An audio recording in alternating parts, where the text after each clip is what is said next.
결혼 준비를 하자는 말이 나오고 상견례에 대한 구체적인 이야기를 나누게 되었을 때까지만 해도 솔직히 말하면 별 생각이 없긴 했지만 시간이 지나면 지날수록 걱정이 하나둘 쌓이는 것이 이만저만이 아니었어요. 양가의 성격이나 성향, 그런 문제도 물론 존재하긴 했지만 우리 예비시댁, 소위 말하는 졸부집입니다. 이야기를 넌지시 들어보니까 정말 아주 우연히 십수년 전에 뭣도 모르고 사두었던 주식이 엄청나게 오르면서 평생 만져보지 못할 돈을 만졌다고 하더라고요. 없던 돈이 생기니까 제일 먼저 한 일이 큰 평수의 브랜드 아파트를 매매하고 남들이 부러워할 외제차를 제일 먼저 샀다고 하더라고요. 이 부분은 제가 예비신랑이랑 연애를 하던 시절부터 신물나게 들었던 부분이라 알고 있긴 했었죠. 원래도 못 살던 집은 아니었지만 돈이 생기니까 남들의 눈을 제일 먼저 인식을 한 건지 뭔지 집과 차를 바꿨다고 하니 대충 집안이 어떤 걸 중요하게 생각하는지 느낌이 딱 오더라고요. 남들이랑 비슷한 수준으로 살다가 갑자기 돈이 들어오니까 나는 너희들과 달라. 이런 걸 보여주고 싶었던 걸까요?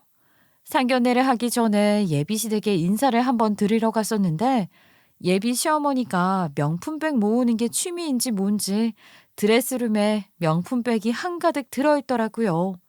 그걸 하나하나 저에게 자랑을 했었는데 저에 대한 것들을 질문하기보다는 본인 자랑을 더 심하게 했으니까요. 내가 그 은행 직원에게 얼마나 고맙던지 글쎄. 나한테 지나가는 말로 주식하냐고. 주식 한번 해보라고 추천을 해줘서 뭣도 모르고 그냥 사드렸는데 그게 이렇게 잘 될 줄 알았겠어? 나는 주식이라는 게 그냥 적금 같은 거랑 비슷한 건 줄 알고 냅다 사들인 건데 아무것도 모르고 산 것들이 이렇게 잘 될 줄 알았겠니? 정말 어머님 아버님께는 그 직원분이 은인이시겠네요. 덕분에 노후 자금 걱정 하나 없이 이렇게 편안하게 즐기실 수 있게 되었으니까요. 저도 그런 주식 하나 추천받아서 사고 싶은데 어떻게 정보를 얻어야 할지 저 같은 사람들은 손해만 본다고 시작도 하지 말라고 하더라고요. 그래, 그 운빨이라는 게 아무한테나 주어지는 거겠니? 다 뜻이 있는 사람들에게나 들어오는 거지. 내가 이번에 새로운 가방을 하나 드렸는데 구경이라도 해볼래? 아마 너도 눈 돌아갈 거다. 아무리 명품백에 관심이 없다 한들 막상 내 눈앞에 있으면 달라지는 거라니까. 이리 와봐. 이번에 신상 2개나 들어왔어. 별로 구경하고 싶지도 않았지만 명품백 말고는 다른 주제로 이야기를 할 생각이 없어 보이는 예비 시어머니 때문에 적당히 분위기를 맞춰드리고자 드레스룸에 가서 팔자에도 없는 명품백 구경을 실컷 했네요. 저에게 질문은 직장이 어디냐, 딱 하나 그거 말고는 아무것도 없었어요. 그러니 제가 상견례를 막상 준비하기 시작한 이후부터 가진 걱정을 하게 된 거죠. 상견례 자리에서도 명품백 이야기나 하시면 어떡하나, 결혼 이야기보다 제밥에 더 관심이 있을까 봐서요.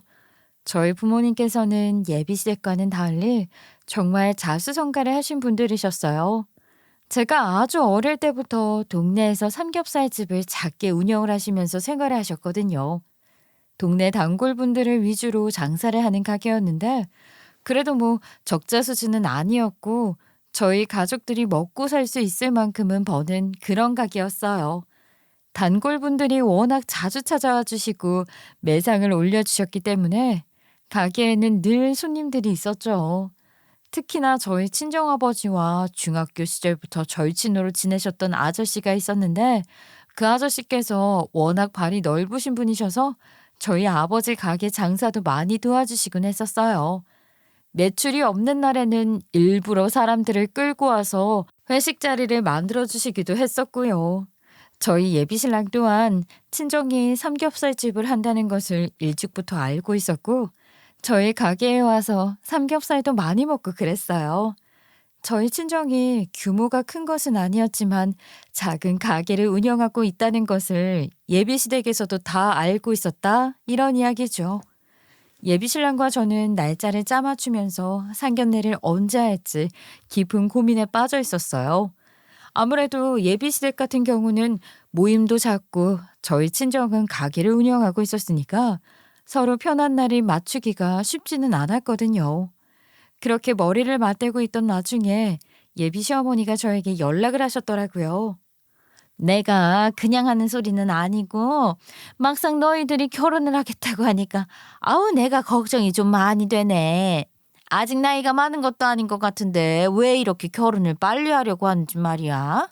우리 아들이 아직은 내 품에 있었으면 하기도 하고 조금 천천히 생각해도 되지 않을까?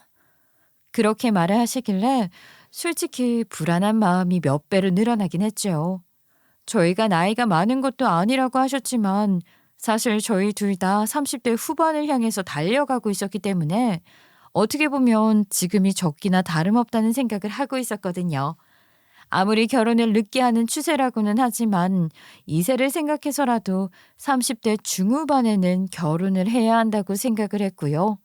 예비 신랑이나 저나 회사도 잘 다니고 있었기 때문에 서로 미래에 대한 걱정을 많이 하지도 않았고요. 사회에서 적당히 자리도 잡았겠다. 안정적인 가정만 이루면 괜찮은 거 아닌가 하는 생각에 결혼까지도 이야기를 나누게 된 것이었죠. 게다가 예비 신랑이 먼저 저에게 결혼을 하자고 했고 안정적으로 정착을 하고 싶다는 이야기도 먼저 꺼냈어요. 오히려 저는 결혼에 대한 생각이 별로 없는 편이었고요. 저희 부모님께서 결혼을 일찌감치 하셨던 분들이셔서 10년 전부터 저에게 남자가 생기면 빨리빨리 결혼해라 하면서 결혼 이야기를 자주 하셨었는데 사실 저는 예비 신랑을 만나기 전까지는 거의 비혼에 가까운 생각을 하고 있었던 사람이라서 결혼이라는 단어가 생소했고 별로 그렇게 필수로 해야겠다 하는 마음 자체가 없었었어요. 그런 제가 왜 상견례까지 해야겠다고 마음을 고쳐 먹었냐면요. 이쯤에서 저희 예비 신랑 자랑을 조금 해야겠네요. 저희 예비 신랑은 상당히 매너가 좋은 사람이었어요. 세상에 이렇게 자상한 남자가 어디 있을까 싶을 정도로 항상 저를 제일 먼저 생각해주고 본인 인생에서 저를 만난 게 가장 잘한 일이라며 제가 귀인이라는 말을 입에 달고 다니던 사람이었거든요. 제가 몸이라도 아프면 직접 죽을 써다가 가져다 주고 약도 일일이 다 챙겨주고 했어요. 제가 본가에서 나와서 혼자 자취를 하고 있었는데 동네가 그렇게 썩 좋은 곳은 아니었거든요. 위험할지도 모른다면서 연애 초반부터 지금까지 단 한 번도 빼놓지 않고 저를 집까지 데려다 주고 늘 데리러 오던 사람이니까 제가 당연히 결혼을 생각하게 될 수밖에 없었죠. 이렇게까지 정성을 쏟아부어 주는 사람인데 당연히 결혼을 해서도 이 마음이 유지가 되지 않겠냐 하는 믿음이 있기도 했고요. 제가 저희 부모님의 가게 일을 주말에 가끔 돕고 있었거든요. 부모님께서 아무래도 나이도 드시고 하니까 점점 힘들어 하시는 게 눈에 보여서 주말에는 가게 일을 도우려고 했는데 그래서 그런 건지 제가 부담을 갖지 않게 하려고 데이트도 꼭 격주로만 진행을 할 만큼 저에 대한 배려심이 누구보다 높은 사람이었어요. 저에게 이렇게 헌신을 다하는 사람이었기 때문에 결혼을 해서도 무조건 행복할 수 있다는 확신이 들었고 결혼을 하자는 말에 고개를 끄덕일 수밖에 없었죠. 예비 신랑과 저는 확고하게 가지고 있는 결혼식에 대한 니즈가 있었고 또 결혼 생활에 대한 목표가 뚜렷했기 때문에 결혼 준비를 하면서 절대로 부딪힐 일이 없을 것이라고 생각을 했어요. 결혼 전에 충분한 대화를 나누었고 결혼 생활에 가지고 있는 로망이라던가 꿈이 있었기에 서로 잘 맞춰가면 된다고 생각을 했죠. 연애를 하면서도 이런 대화를 자주 했기 때문에 서로의 목표가 무엇인지도 잘 알고 있었고요. 주변에서도 다들 천생연분이 틀림없다고 말을 해주었고 연애 기간 내내 사소한 다툼 외에는 크게 싸운 적도 없었어요. 그러니 비혼을 마음먹고 있었던 제가 결혼을 해도 괜찮겠다는 마음을 가질 수 있도록 변하게 하는 게 당연한 수순 아니겠어요? 어머님께서 나에게 연락을 하셔서 결혼을 너무 빨리 하는 건 아니냐고 슬쩍 걱정스러운 마음을 비추시긴 했지만 나는 사실 자기랑 결혼을 하려면 지금 해야 하는 게 맞는 것 같아. 우리가 어느 정도 각자 원하고자 하는 목표로 다가가고 있고 아이를 낳는다면 지금이 적기일 것 같다는 생각이 들어서 말이야. 나도 확신이 생겨서 당신에게 결혼을 하자고 한 거야. 부모님이야 늘 자식 걱정이 먼저이긴 하잖아. 우리 부모님도 아직 내가 물가에 내놓은 아이 같은가 봐. 결혼 생활이라는 게 이상만 가지고 할 수 있는 게 아니라고 생각하셔서 더 그런 것 같아. 그래도 우리는 잘 헤쳐나갈 수 있을 거라고 생각해. 예비 시어머니가 결혼에 대한 본인 의견을 슬쩍 비추긴 했지만 사실 저희 두 사람이 결혼을 하겠다는 확신이 있는 그 앞에서 예비 시어머니의 말이 들리진 않았죠. 제가 주말에 가끔 부모님의 가게를 돕는다고 했었잖아요. 상견례를 앞둔 주말도 어김없이 삼겹살집에서 오랜만에 일거리를 도우며 생각을 정리하고 있었는데 아버지의 절친분인 아저씨께서 오랜만에 식구들을 끌고 가게에 방문을 하셨더라고요. 나름 반갑게 인사를 드리고 주문을 받았는데 저를 슬쩍 부르셨어요. 너 결혼한다며? 네 아버지가 아주 신이 나서 나한테 자랑을 하더라. 시집 못 가는 줄 알고 저거 어쩌냐 했는데 드디어 시집 간다고 말이야. 예비 사이도 아주 마음에 든다고 하던데 어디서 또 그런 남자를 덥석 물어왔어. 아주 기특하다 기특해. 네. 다음 주 주말에 상견례를 하기로 했는데 솔직히 말하면 걱정도 되긴 해요. 서로 집안의 분위기가 좀 다르고 원하는 방향이 잘 맞을지 모르겠어서요. 그래도 예비 신랑이 정말 괜찮은 사람이라서 둘이 같이 이겨내면 다 해낼 수 있지 않을까 하는 생각이 들어서 결혼하기로 마음 먹었어요. 그래, 어릴 때부터 네가 조금 똑부러지는 아이였냐. 얘가 5살 때도 나한테 따박따박 말 대꾸 하던 애야. 나 무서운 줄도 모르고 말이야. 아주 대장부감이었다고. 결혼하는 거 진심으로 축하하고 말이다. 혹시라도 못 살게 구는 사람 있으면 언제든지 이 아저씨한테 이르는 거 잊지 말고. 내가 아주 제대로 혼쭐을 내줄 테니까 말이야. 알았지? 아유, 말씀만으로도 정말 감사하네요. 아저씨 덕분에 아주 든든하게 시집갈 수 있겠는데요. 삼겹살은 정량보다 많이 드렸으니까 맛있게 드세요. 아주 내 친구가 든든하다 든든해. 이렇게 자기 편을 들어주는 사람이 있어야지만 낯선 환경에 들어서도 힘이 나는 법이지. 이게 또 친정 부모랑은 다르다니까. 친정아버지께서는 껄껄 웃으시면서 아저씨랑 대화를 하기 시작하셨는데 사실 저는 그 아버지의 절친이라는 아저씨가 어렵고 무서운 구석이 있긴 했었어요. 사실 생긴 것부터 어마어마하게 험상궂게 생기셨거든요. 지나가는 사람이 눈만 마주쳐도 피하게 만드는 재주가 있으신 분이셨고요. 물론 우리 아버지의 말에 의하면 심성은 그렇지 않은 분이라고 하시긴 하지만 사실 사람을 겉모습만으로도 보고 판단하는 건 대한민국 사람들의 특징 아니겠어요? 저도 오래 보고 지냈지만 여전히 눈만 마주치면 피하게 되는 무서운 얼굴이셨거든요. 호쾌하신 성격이라는 것도 알겠고 용돈도 턱턱 주시는 멋진 분이라는 걸 알고 있기는 하지만 가까이 하기엔 너무 먼 당신 같은 느낌이었죠. 아무튼 상견례를 하기로 한 날이 오게 되었고 저는 제가 자취를 하고 있는 집으로 예비 신랑이 데리러 왔기 때문에 예비 신랑과 함께 출발을 했고요. 예비 시부모님 또한 출발하셨다는 연락을 주셔서 약속 장소로 오고 계시는 걸 잘 알고 있었어요. 친정 부모님께서도 잘 오고 계시나 연락을 드렸는데 차가 많이 막힐 것 같아서 일부러 버스를 타셨다고 하시더라고요. 가게를 주말에는 비울 수가 없어서 금요일 오후에 상견례를 하기로 약속을 정했었거든요.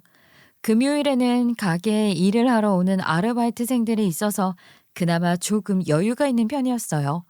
거기다가 예비 시어머니가 바득바득 우겨서 상견례 장소를 강남역 부근으로 잡는 바람에 차가 많이 막힐 것 같아서 대중교통을 일부러 이용하신다고 하시더라고요.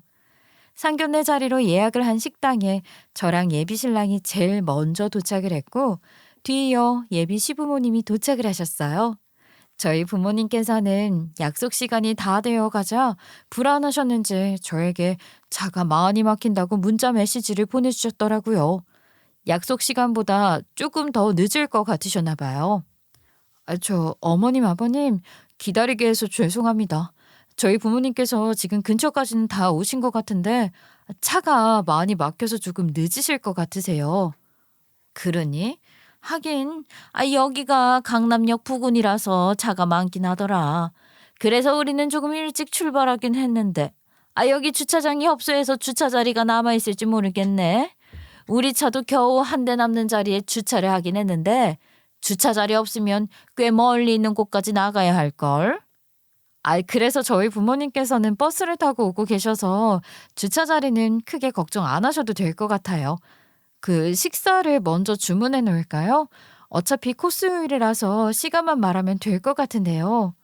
그렇게 말을 하는데 예비 시어머니의 표정이 살짝 안 좋아지더라고요. 처음에는 약속 시간에 저희 부모님이 맞추지 못해서 그런 거라고 생각을 했기 때문에 저도 괜히 눈치가 보여서 어떻게 해야 할지 모르겠더라고요. 어찌 보면 양가가 처음으로 다 같이 모이는 자리인데 막힐 것을 예상하고 더 일찍 출발을 하셨어야 하는 거 아닌가 하는 생각이 들었기 때문이었어요. 예비시댁에서 늦게 왔더라면 그럴 수 있나 보다 하고 넘어갔을 텐데 저희 부모님이 늦는 거니까 마음이 영 편치 않더라고요. 대충 20분이라는 시간이 더 지나고 나서야 저희 부모님께서 헐레벌떡 등장을 하셨고 겸연쩍어 하시면서 죄송하다고 인사를 하시면서 상견례 자리에 들어오셨어요. 여기까지 먼 길 오시느라 고생하셨습니다. 금요일 저녁이라 그런지 차가 너무 많이 막히더라고요. 조금 늦으실 수 있지요. 괜찮습니다. 일단 식사는 미리 주문을 해놓았으니까 자리에 앉아서 식사부터 하시고 천천히 이야기 나누시는 게 어떻겠습니까? 양해를 해주셔서 감사합니다. 차가 막힐 걸 예상하고 출발도 일찍 하고 일부러 대중교통도 이용했는데 면목 없게도 늦었습니다. 서로 악수를 나누고 자리에 앉았는데 예비 시어머니의 얼굴이나 반응이 조금 뜨뜻미지근하더라고요. 저희 친정엄마가 예비 시어머니에게 따로 한 번 더 사과를 하고 나서야 괜찮다는 식의 볼멘 소리가 나왔고 자리에 앉아서 본격적으로 이야기를 나누며 상견례 자리가 시작이 되었어요. 예비 시어머니가 워낙 저에게 수다스러운 모습을 보여주셨었기 때문에 분위기도 주도하고 말도 많이 하실 거라고 생각을 했었는데 오히려 가만히 계시고 예비 시아버지와 저희 친정 아버지께서 대화를 많이 하시더라고요. 예비 며느리 얼굴을 처음 보았을 때 딱 우리 집안 사람이라는 생각이 들더라고요. 얼마나 참하고 똑부러지는지 다른 집에서 재갈까 봐 걱정까지 들더라니까요. 예비 며느리를 아주 올곧게 잘 키우셨습니다. 저희 집안 사람이 되기에 전혀 모자람 없이 충분합니다. 그렇게 말씀을 해주시니 제가 몸둘 바를 모르겠군요. 저희가 잘 키운 것이 아니라 스스로 잘 해낸 것이라 생각합니다. 예비사위 또한 가끔 저희 집에 놀러와서 밥도 먹고 가고 명절이 되면 저희 선물도 챙겨주고 하는데 그거 얼마나 고맙던지요. 예비사위야말로 정말 진국으로 잘 키우셨죠. 결혼식을 올리게 되면 정말 남이 아니라 한 가족이 되는 건데 서로 부딪힘 없이 잘 지냈으면 좋겠습니다. 각자 살아온 가정 환경이 다른데 당연히 처음에는 삐걱거리겠지요. 저희가 부모로서 단단히 버텨주면 애들도 걱정 없이 잘 이겨낼 수 있을 거라 생각합니다. 예비사돈과 대화가 참 잘 통하는 것 같습니다. 이렇게 격식 있는 자리에서 대화를 나누는 것도 좋지만 나중에 저희 가게에 한번 놀러 오시면 허심탄회한 속 이야기도 나눌 수 있을 것 같네요. 저희 부부가 삼겹살 집을 운영하고 있다는 건 알고 계시죠? 제주산 흑돼지를 가져와서 장사를 하고 있는데 동네 장사치고는 단골도 많고 장사도 잘 되는 편입니다. 나중에 꼭 한번 놀러 오시면 제가 제일 좋은 고기로다가 대접 한번 하겠습니다. 제가 또 삼겹살이라 하면 눈이 돌아갈 정도로 좋아합니다.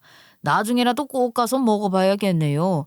삼겹살 하면 또 제주산 흑돼지 아니겠습니까? 두 분이 마치 오랜 친구 사이였던 것처럼 대화가 끊이지 않고 이어져 갔고 저랑 예비 신랑은 그 모습을 흐뭇하게 바라보고 있었어요. 저희 친정엄마도 웃음꽃이 가시질 않았는데 예비 시어머니 혼자서만 동떨어진 사람처럼 무표정하게 계시더라고요. 뭔가 안 좋은 일이 있으셨나 하는 생각을 하던 찰나 예비 시어머니가 아무 말 안고 있다가 갑자기 입을 여셨어요. 그런데 여기까지 오시는데 자가용을 끌고 오신 게 아니라 버스를 타고 오셨다고요? 아예 아무래도 대중교통을 이용하는 게 도심 한복판에서는 더 빠를 거라 생각이 들어서 버스를 타고 왔어요.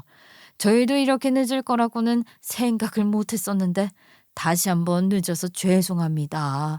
처음 뵙는 자리에 늦었으면 안 되는 건데 말이죠. 아니, 누가 생각해도 차를 끌고 오는 게 편한데 댁에서 여기까지 한 번에 오는 버스도 없지 않나요? 혹시 집에 뭐 차가 없어서 대중교통을 이용하신 건 아니죠? 아유, 저희도 차가 있지요. 근데 금요일 저녁 그것도 강남역 부근에서 약속이라고 하니까 당연히 주차도 불편하고 차도 막힐 것 같아서요. 주차장에 차들이 죄다 번쩍번쩍한데 그 사이에 차를 대기 부담스럽다거나 아니면 뭐 너무 없어 보인다거나 그래서 그런 건 아니고요. 그렇게 말을 하면서 괜히 꼬투리를 잡으시는데 좀 불편하더라고요. 제가 이미 부모님께서 도착을 하시기 전에 대중교통 이야기를 하며 양해를 구하기도 했었는데 굳이 화기애애한 분위기 속에서 찬물을 끼얹는 말을 하시니까 예비 신랑이 분위기를 눈치채고 중재를 하려고 하니까 예비 시어머니가 예비 신랑의 말을 탁 가로막더라고요. 너는 끼어들지 말고 가만히 좀 있어봐. 아니, 다른 자리도 아니고 상견례 하는 첫 자리인데 시작부터 지각을 하시니까 마음이 좀 불편하네요. 저희 아들을 만만하게 보시는 건지 아니면 저희 집안을 우습게 보시는 건지 시작부터 약속 시간에 20분이나 늦으시는데 당연히 이런 생각을 하지 않겠어요? 그렇게 말을 하니까 저희 부모님도 당황스러워하시고 분위기를 주도하시던 예비 시아버지도 왜 그러느냐는 식으로 말을 하셨죠. 하지만 첫 만남에서 언성을 높여봐야 서로에게 좋을 게 없다고 생각을 하신 부모님께서는 저를 힐끔 보시더니만 다시 한번 저자세로 나오셨어요. 아유, 무시하거나 만만하게 보는 건 절대 아니라는 거 잘 아시잖아요. 저희가 예비 사위를 얼마나 예뻐하는데 그런 말씀을 하시는지. 정말 빨리 오려고 했기에 대중교통을 이용했던 거예요. 시간도 넉넉하게 출발했는데 이렇게까지 차가 막힐 거라고는 생각을 못 했어요. 정말 죄송합니다. 심기를 불편하게 하신 것 같은데 너그러이 이해 부탁드립니다. 아니, 상견례 자리에 나오는데 버스를 타고 온다고 하시니까 조금 당황스럽더라고요. 보통은 집안 재력이 얼마 정도 되는지 보여주기 위해서라도 좀 갖춰서 오는 거 아닌가요? 저만 해도 벤츠를 타고 왔거든요. 우리 집안 형편이 이 정도 된다고 알려주고 싶어서요. 백도 명품백 들고 왔고요. 이런 건 기본 아닌가요? 그러면서 슬쩍 새로 샀다고 자랑을 했던 명품백을 보여주시는데 생전 처음 듣는 이야기라 저도 당황했고 저희 부모님도 당황스러워 하셨죠. 아니, 명품백이랑 차가 집안의 재력을 보여주는 거라는 말이 어디서 나온 말인 거지 대체 이해가 되질 않았어요. 그런 걸로 집안을 판단할 수 있다면 재벌들은 왜 국산차를 타고 다니며 카푸어라는 신조어가 생겼겠어요? 어머님, 말씀 중에 제가 끼어들어도 되는 건지 모르겠지만 저희 부모님께서도 가게도 운영하시고 계시고요. 차도 있고 당연히 집도 있으셔요. 저희 부모님 형편이 부족해서 대중교통을 이용하시는 건 절대로 아니고요. 노후 준비도 전부 하고 계신데 그렇게 편협하게 생각하시면 뭐라고 말씀을 드려야 할지. 뭐라고 편협? 너는 나를 가르치려고 드는 거니? 그래. 차도 있고 집도 있다고 치자. 그렇다고 차가 벤츠는 아닐 거 아니야? 끼익 해봐야 국산차 적당한 거 끌고 다니시겠지? 급도 안 맞아도 너무 안 맞는다는 생각은 혹시 안 해봤니? 아무리 그래도 그렇지. 비슷한 수준은 되어야 할 거 아니야. 내가 벤츠를 바라는 것도 아니고 버스가 뭐니 버스가. 버스를 타고 다니는 게 뭐 어떻다고 그렇게 말씀을 하셔요. 어머님께서 그렇게 말을 하시니까 저도 어떻게 말씀을 드려야 할지 모르겠어요. 내가 말한 게 전곡을 찔러서 그런 건 아니고, 너도 알잖니. 우리 집에 돈이 좀 있다는 걸 말이야. 재산이 넉넉한 집이니까 혹시 이것저것 바랄 수도 있지 않겠나 하는 노파심이 드는 건 어쩔 수 없구나. 혹시 나중에 우리 아들이 너네 집안 노후 준비까지 다 해줘야 하고 그런 건 아니니? 그깟 삼겹살집 해서 벌면 얼마나 번다고 노후 준비가 되겠어. 그렇게 말을 하는데 정말 황당해서 기가 막히더라고요. 여기서 아무 말도 하지 않고 넘어가면 평생 저희 집안을 만만하게 생각할 것 같다는 생각이 들어서 저도 지지 않으려고 했죠. 어떻게 자식 앞에서 부모를 욕보이는데 참을 수가 있겠어요? 나중 일은 생각하지 않고 일단 들이박아야 할 땐 들이박아야 한다고 생각했어요. 그런 거 아닌 거 충분히 알고 계실 거라 생각했는걸요. 저희 부모님께서 가게를 운영하시면서 매출이 얼마나 나오는지도 전혀 모르시잖아요. 두 분 다 평생을 성실하게 일을 하셨고 그에 따른 노후도 준비하고 계세요. 저희 부모님이야말로 있는 돈 까먹고 사는 게 아니라 여전히 경제활동 하시면서 지내시는걸요. 우리는 경제활동 안 하고 돈 까먹고 사니까 나중 일은 모른다. 이런 소리를 하는 거니? 그래봐야 우리가 가진 재산의 세 발을 비울 텐데 말이야. 그리고 그 노후 준비라는 걸 어떻게 믿을 수가 있니? 가게라는 거야말로 장사가 안 되면 망해버리는 거 아니야. 지금 가게 건물주인 것도 아니고 월세 감당하기 힘들어지면 언제든지 가게를 빼야 하는 건데. 그러면 그 노후 준비라는 건 어떻게 하실 건지? 나는 솔직히 걱정이 이만저만이 아니네요. 어머님, 그렇게까지 비약을 하실 필요는 없잖아요. 지금도 충분히 저희 가족은 앞가림 잘하고 지내고 있어요. 뭐가 그렇게 부족하다고 생각하시는지 모르겠어요. 죄다 부족하지 뭐. 어떻게 그걸 몰라. 왜 노는 물이 달라도 너무 다르다는 말이 있는 줄 알아? 이 세상에는 급 차이라는 게 존재하기 때문이야. 부자들은 부자들끼리 어울리는 거고 가난한 서민들은 서민들끼리 어울려야 탈이 안 나는 법이다. 우리 집안에 있는 돈만큼 맞춰올 수 있는 게 아니니까 이 안에서도 급 차이라는 게 생길 수밖에 없는 거야. 나는 적어도 우리 아들이 말이다. 비슷한 집안의 여식이랑 결혼을 했으면 했어. 그러니 너한테도 나중으로 미루자 한 거 아니겠니?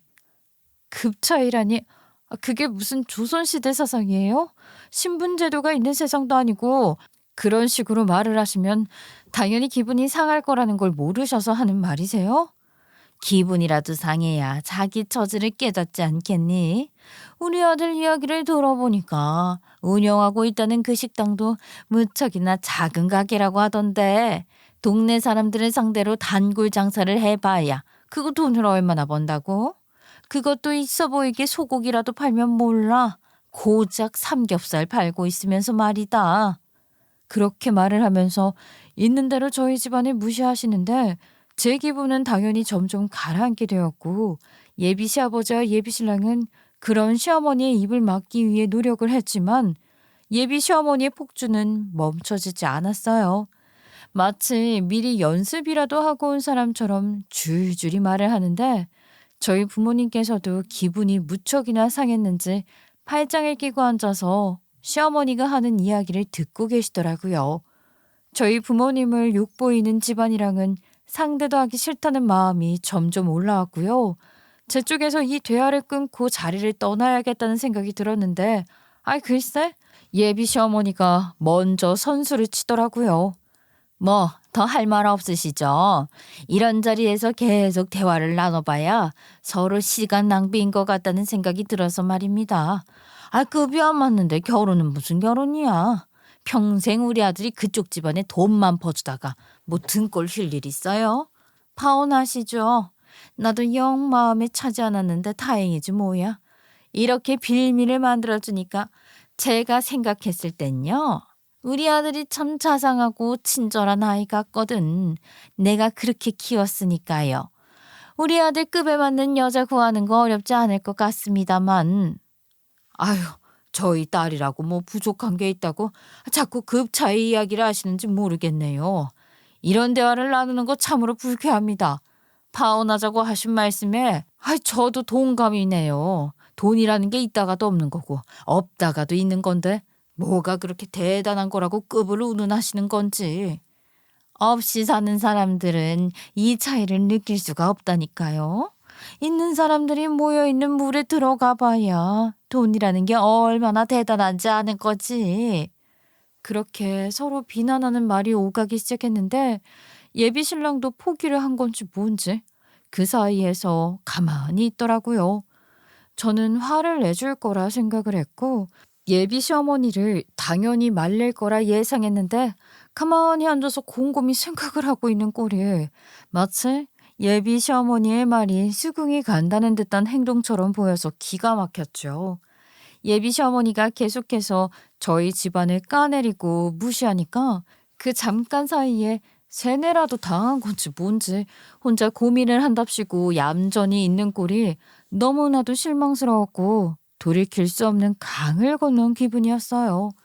어떻게 결혼에 대한 서로의 목표나 이상까지 나누고 평생 제 편이 되어주겠다고 저를 안심시킨 사람이 저렇게 가만히 있을 수 있는지 시작부터 그 약속들을 전부 지키지 않은 모습을 보여준 것이잖아요. 네, 저도 이 결혼 못하겠어요. 아니 어쩜 이렇게 본인들 생각을 강요하시는지 모르겠고요. 저희 부모님 이렇게 무시당하실 분들 아니거든요. 제가 정말 일생일대에 불효를 저지른 것 같아서 속이 다 상하네요. 원하셨던 대로 이 일은 여기서 마무리하고요. 각자 급에 맞는 사람 만나는 걸로 하죠. 아이고 없는 주제에 또 꼴에 자존심은 있어서 파혼하겠다는 말에 수긍은 하는구나. 나는 우리 아들한테 죽어도 못 헤어진다고 매달리면 어쩌나 싶었는데 말이야. 솔직히 네가 우리 아들이랑 결혼하면 봉 잡는 거나 다름없는 거라 아쉬워할 거라고 생각을 했었는데 쿨하긴 쿨하구나.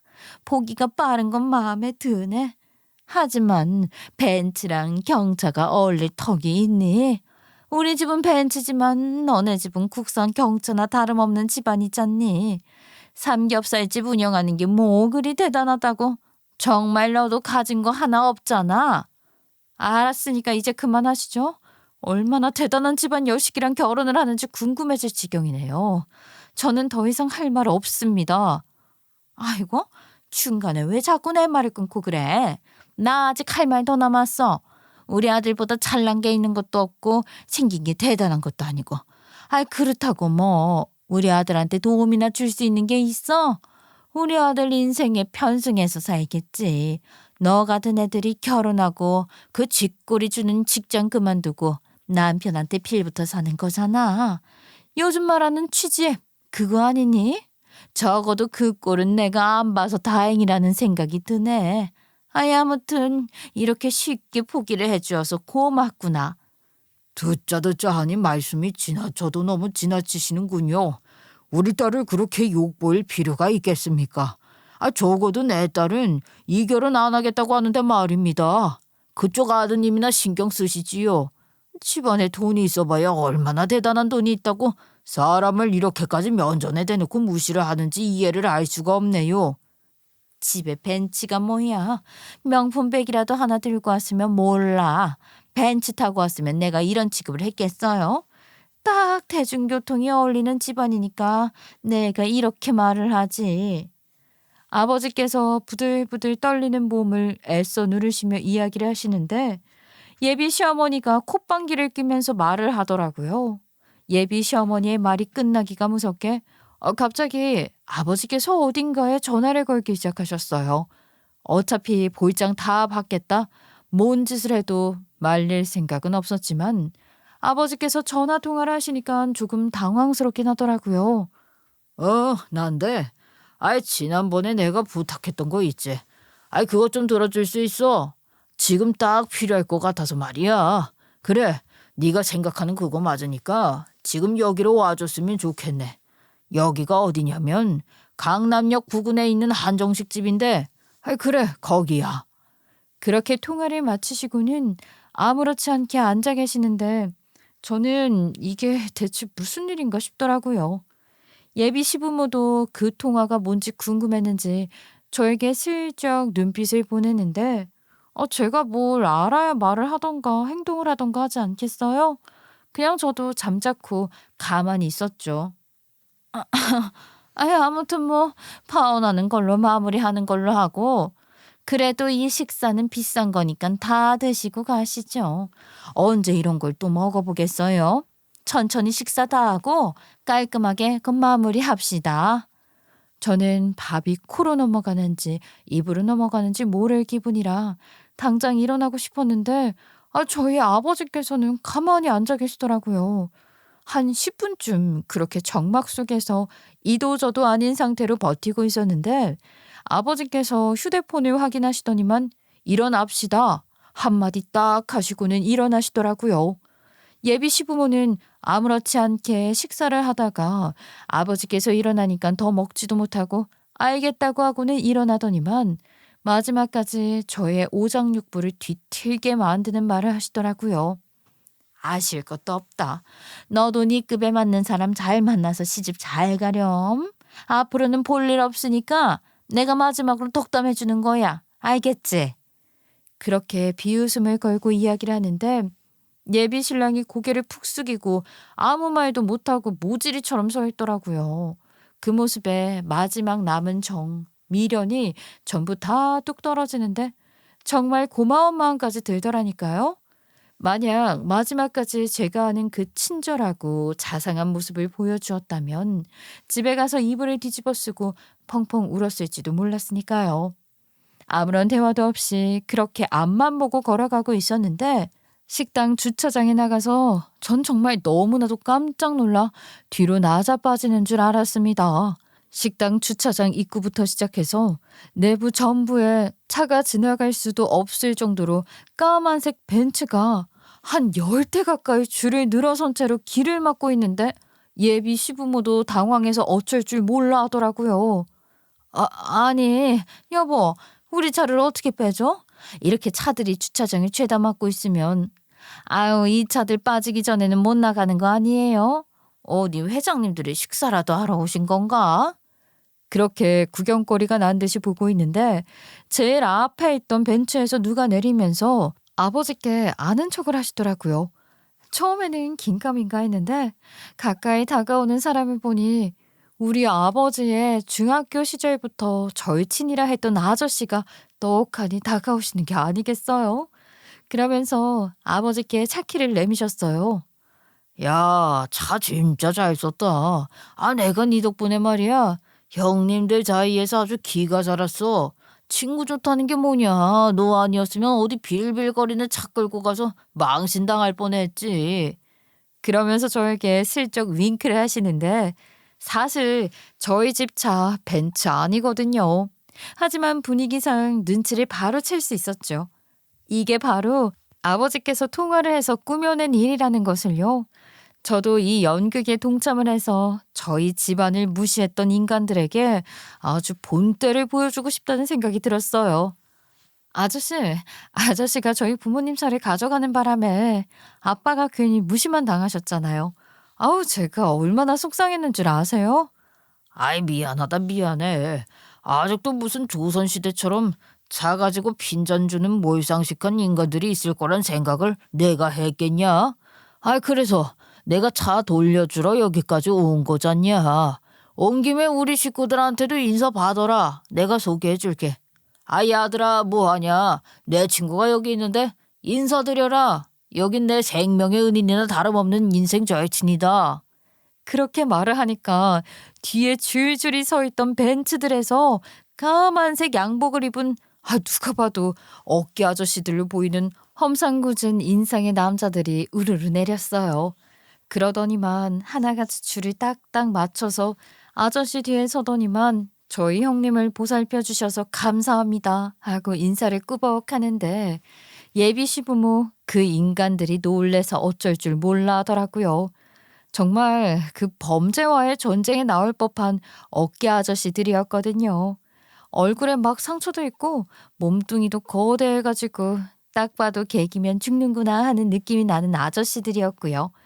저희 아버지 절친이신 아저씨를 제가 무서워한다고 앞에서 슬쩍 말씀을 드렸었잖아요. 사실 이 아저씨가 어떤 일을 하시는 분이냐면 말이죠. 조금 그 음지의 세계에서 주름을 잡으시는 분이셨어요. 정말 영화에서나 볼 법한 사람이었다는 거죠. 사실 이 아저씨가 어릴 적에 집이 정말 찢어지게 가난했다고 하셨었어요. 저희 아버지와는 중학교 때 짝꿍으로 만나게 되어 인연이 닿게 되었는데 아저씨가 집이 가난하니까 도시락도 싸오지 못하고 매번 물로 배를 채우고 하니까 힘들게 사는구나 하는 생각이 드셨다고 하더라고요. 그래서 저희 아버지께서 많이 챙겨주었다고 했었어요. 집도 판자촌에 살고 있다는 걸 알게 된 이후에 아버지께서 일부러 아침에 할머니께 부탁을 해서 아저씨의 몫에 도시락까지 2개씩 싸들고 등교를 하셨다고 하셨고요. 밥은 절대로 굶는 거 아니라고 하면서 짝꿍이랍시고 엄청나게 챙겨주고 그랬었대요. 아저씨가 학교에 나오지 않는 날이면 그 판자촌 사이에 있는 아저씨 집에 무슨 일이라도 생겼나 싶어서 가보기도 하시고요. 그렇게 귀찮게 구니까 아저씨도 처음에는 화를 내다가 아버지의 진심을 깨닫고는 결국 마음을 열고 친해지게 되었대요. 저희 아버지께서 삼겹살 가게를 오픈하게 되었을 때도 이 아저씨가 음지의 세계에서 자리를 잡느라 맨날 얻어터지고 다닐 때였는데 항상 아버지께서는 그런 아저씨를 가게에 불러서 공짜로 삼겹살을 먹여주고 상처 치료하라고 약도 사다 주고 나중에 돈 벌면 갚으라고 엄청나게 챙겨주셨다고 하더라고요. 저희 엄마는 신혼 초에 아저씨의 얼굴을 보고 인성이 좀 험상궂고 몸뚱이도 크고 하는 일도 좀 그렇고 하니까 무서워서 만나지 않았으면 좋겠다고 아버지를 말리기도 했었는데 그때마다 아버지께서는 과거의 일을 이야기하시면서 성심은 착한 친구라고 생긴 걸로 사람에게 편견을 가지면 안 되는 거라고 일부러 더 아저씨를 챙겼다고 하더라고요.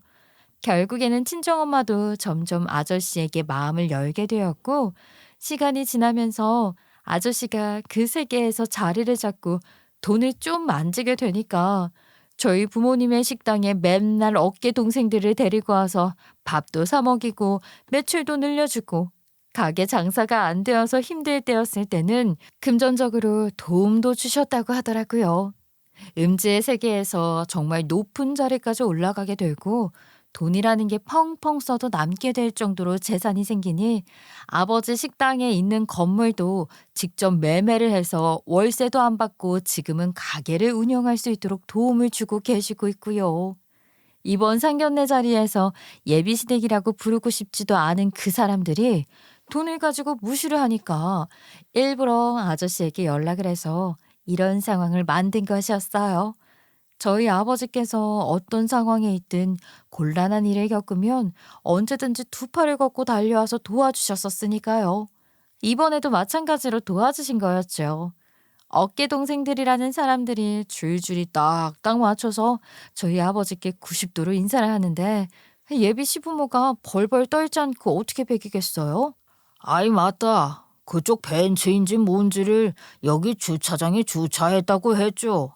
차 빼셔야 할 거 아닙니까? 보아하니 저기 세워둔 저 차 같은데, 아, 맞아요? 아이, 예. 저희 차가 저거 맞습니다. 뒤로 줄지어 있는 어깨들의 눈치를 보면서 작게 저희 아버지께 말을 하시더라고요. 그러자 저희 아버지도 작정을 하신 것처럼 예비 시부모의 그 자랑스러운 벤츠 앞에 서서는 차를 한번 쓱 둘러보고 비웃음을 가득 달고 무시를 하셨어요. 아저씨가 끌고 온 10몇 개의 벤츠에 비하면 딱 봐도 예비시댁 벤츠는 낡고 엄청난 구형같이 보였었거든요. 아이고, 급차이를 운운하시길래 얼마나 대단한 벤츠를 끌고 다니시나 했더니만 구식 중에 구식이네. 지금 이런 차를 끌고 다니면서 그 집안에 돈 차이가 나네. 급이 안 맞네 하면서 뻐기고 그러셨던 거예요. 아니 난 또 무슨 억소리 나는 차라도 끌고 다닌 줄 알고 기죽을 뻔했잖아. 아 이쳐요? 이야 이런 구식 벤츠는 또 오랜만에 보는구먼. 이거 범퍼를 발로 건들기만 해도 부서지겠는데 이 차를 끌고 진짜 올림픽대로라도 달릴 수 있어요. 그 말을 하면서 예비시댁의 그 구형 벤츠 앞 범퍼를 아저씨가 발로 툭툭 차니까 예비 시어머니가 기겁을 해서는 말을 했어요. 아니, 왜 저희 차를 발로 차고 그러세요? 그냥 말로 하시면 되지. 그러다가 차에 흠집이라도 나면 어쩌시려고? 지금 저희 형님한테 뭐라고 하셨습니까? 이깟 차 발로 차서 흠집 내면 수리해드리면 되지. 지금 우리 형님한테 소리 지르신 겁니까? 아니, 제가 언제 소리를 질렀다고. 그냥 저희 차를 건드시니까 그러지 마시라고 말을 한 거죠. 오래된 차라서 내부에 부식이라도 있는 건가? 차가 망가지면 뭐 제가 수리를 해드리면 되는 거 아니겠습니까? 이참에 부분 새 걸로 바꾸면 딱이겠네. 오래된 벤츠라서 부품이 없으려나? 제가 워낙 힘이 센 편이라 이미 흠집도 났을지도 모르겠네요. 제가 사람만 잘 부수는 게 아니라 차도 잘 부숴버리거든요. 하하하. 그렇게 말을 하면서 살벌한 표정을 지으시는데 예비시댁 식구들이 뼈도 못 추르는 사람처럼 쭈구리가 되어서 아무 말도 못하고 움츠러들더라고요. 그 모습이 얼마나 웃기던지 10년 묵은 채증이 확 내려가는 듯한 기분이 드는데 저도 무섭기만 했던 아저씨가 달리 보이는 순간이었어요. 뭘 또 그렇게까지 있는 그대로 사실을 말하고 그래. 그러지 말고 얼른 차 빼드려. 이분들 가셔야 하니까 말이야. 그렇지. 내가 이렇게 길을 막고 있는 게 예의에 어긋나는 거지. 생각해보니까 오늘 상견례인지 뭔지 하는 날이라고 하지 않았어? 그럼 이쪽 분들이 그 결혼하기로 했다던 사돈집인가? 우리 주희 내 딸같이 키운 아이니까 울리면 아주 가만히 안 두겠습니다. 제가 또 뼈 마디마디 부러뜨리는 거 전문이거든요. 뼈도 못 추스리게 할 거요. 아셨소? 더 이상 볼 일도 없는 사람들인데 신경 쓰지 마세요. 이미 저한테 급이 안 맞아서 며느리로 못 받아주겠다고 하던데 도대체 급이 뭔지 파혼하자고 하는데 알겠다고 했어요. 얘는 무슨 그런 소리를 꼭 여기서 그렇게 해야겠니? 아니 뭐 그 집안 차이가 있긴 있으니까 그런 거지. 뭘 또 그렇게까지 비약을 하고 그러니? 서로 합의가 된 사항인데 그냥 조용히 지나가면 될 것을 긁어부스럼을 만들려고. 뭐라고? 급? 급이 안 맞아서 파혼을 하자고 했다고? 아니, 내 친구보다 더 급 높은 사람이 어디 있다고 감히 그딴 소리를 짓거리는 거야? 아저씨가 언성을 높이자 어깨 동생들이 죄다 가까이 오면서 좀 위협적으로 굴었어요. 딱 버티고 서 있는 수십 명의 사람들부터 시작해서 줄지어진 까만색 벤츠를 보고 식당에서 나온 사람들도 구경이라도 난 듯 주변에서 서성거렸고요. 예비시댁 식구들은 쪽팔림도 있고 위협적이기도 하니까 점점 작아지는데 그게 너무 웃기더라고요. 그렇게 당당하게 급차에 운운하면서 저희 집을 무시했던 예비 시어머니가 아주 온몸을 발발 떠는데 그게 꼭요 치와 같아서 한심했어요. 에이, 아무리 그래도 말이야. 그런 소리를 진짜로 했겠어? 뭐야. 진짜로 급 차이를 운운했다는 거야? 요즘 시대에도 무슨 조선시대 마냥 급 따지는 집안이 앉아있네. 이런 집안은 뿌리부터 뽑아야 하는 건데 아주. 그러면서 일부러 예비시댁에 그 낡은 구형 벤츠를 발로 뻥 차버렸어요. 확실히 음지의 세계를 주름잡는 분이라서 그런 건지 범퍼가 그 발길질 한 방에 팍싹 내려앉아 버렸어요. 예비 시부모와 예비 신랑은 억소리도 내지 못하고 부서져 버린 범퍼를 보면서 사색이 되어 제 눈치만 보고 있었고요.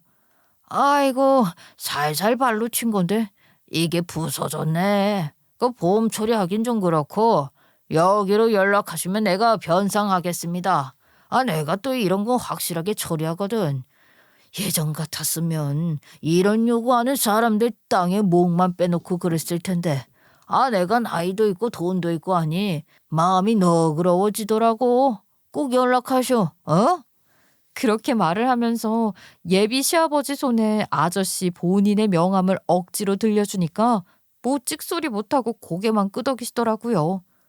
그 재수없게 여기서 시간 보내지 말고 슬슬 가시죠. 어이 깍두기, 너 이리 와봐. 내 친구 피곤하게 운전시키지 말고 네가 집까지 잘 모셔다 드려라. 어? 집 앞에 주차도 확실하게 해주는 거 잊지 말고. 내 친구 차에서 숙면이라도 취하게 안전운전하는 거 까먹지 말고. 그러니까 그 깍두기인지 뭔지로 불리는 사람이 90도로 아저씨한테 인사를 하더니만 저희 가족에게도 깍듯하게 차에 타시죠 하면서 문까지 사방팔방 다 열어주더라고요. 아유, 얼마나 통쾌하던지. 저는 도도하게 고개 쳐들고 차에 딱 올라탔어요. 더 웃긴 건 저희 차가 제일 맨 앞에 있어서 먼저 출발을 하게 되었는데 어깨 동생들이라는 사람들이 저희 차가 가게 주차장을 나갈 때까지 90도로 인사를 하면서 배웅을 해주더라고요.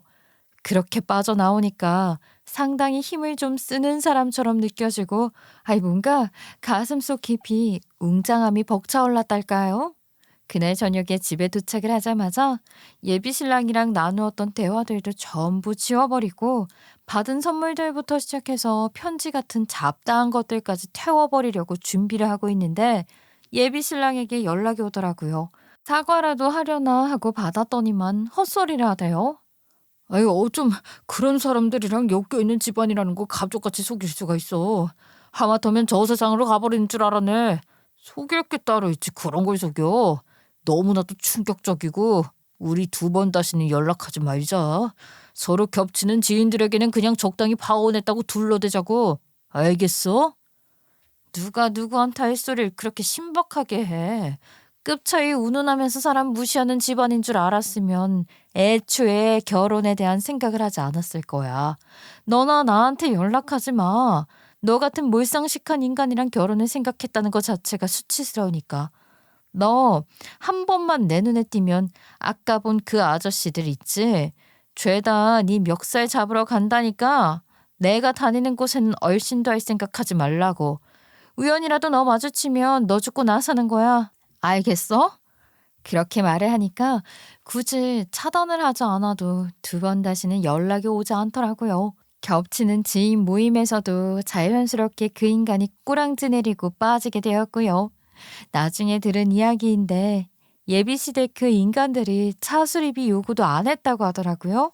하긴 무슨 배짱이 있어서 연락을 하겠어요. 무서워서 절대 못하죠. 솔직히 예비 신랑이었던 놈이 저한테 잘해줬던 거야 고맙기도 하고 잘 알겠는데 저희 부모님 그렇게 무시해대더니만 복수 잘했다 싶더라고요. 앞으로 평생 제 눈앞에 띄지 않길 바라면서 저도 이참에 완벽한 정리하렵니다. 효도가 별거 있나요? 부모님 가슴에 상처만 안 내면 되는 거죠. 다음이라는 기회가 있다면 정말 제대로 된 진국 만나서 연애하렵니다. 제 길고 긴 이야기 끝까지 들어주셔서 감사합니다.